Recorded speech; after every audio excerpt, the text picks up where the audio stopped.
Mr. President, people have been running around and saying we need youth. The man in Kogi is a youth. Why is it that this youth does not know what he's doing?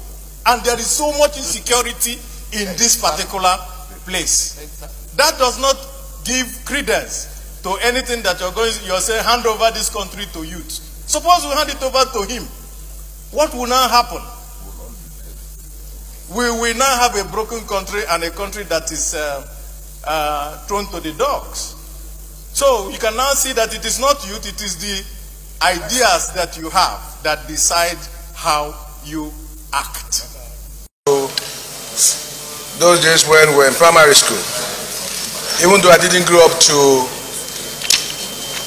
see Sardauna as Premier of Northern Region, but in the Northern Region during Sardauna, our peoples and children were given even pig milk in cartons. You know, they were well taken care of. The Northern Region was a very peaceful place, and education started flourishing under him. Today, Mr. President, we do not even talk about giving milk to our children in school. We are talking about the safety of our children. If we were not taken care of then, with those programs initiated by Sardauna, maybe many of us will not be here. It is unfortunate today, Mr. President, with all the problems confronting our nation. I want to commend my colleague for this bill. If there's one thing we must focus on, is the welfare of our children. The well-being of the leaders of tomorrow must be of concern to all of us.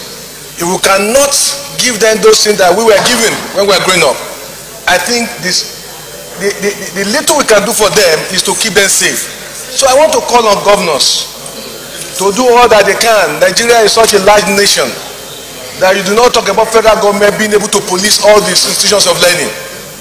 It's on this now I want to say, Mr. President, despite that there are some governors who are doing their best.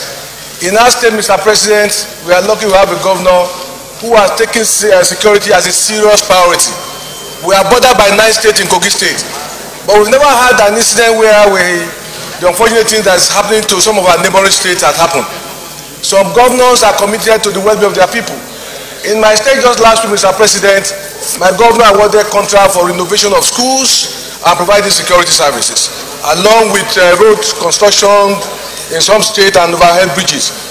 Mr. President, in some states of Nigeria today, where you have highly intelligent people, highly educated people, highly enterprising people like Abia, they are governed by drunkards.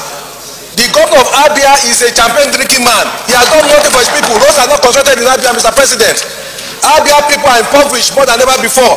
Abia people are unfortunate to have with their governor. And the person who is representing them here, I'm not showing any serious concern about it. I'm talking about who is here castigating the state that you do the same really well.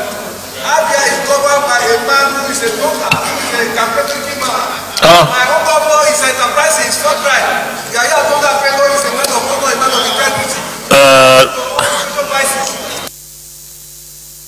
We are proud of our governor is doing well, and we are saying that our governor is competent enough according to the provision of the constitution to be president of this country. If anybody has anything to do about his ambition, it is not for him. We are proud of our governor and he's doing well. Our state is safe, and we are proud to say that we are from Kogi State. Mr. President, I want to say that security must be of serious priority.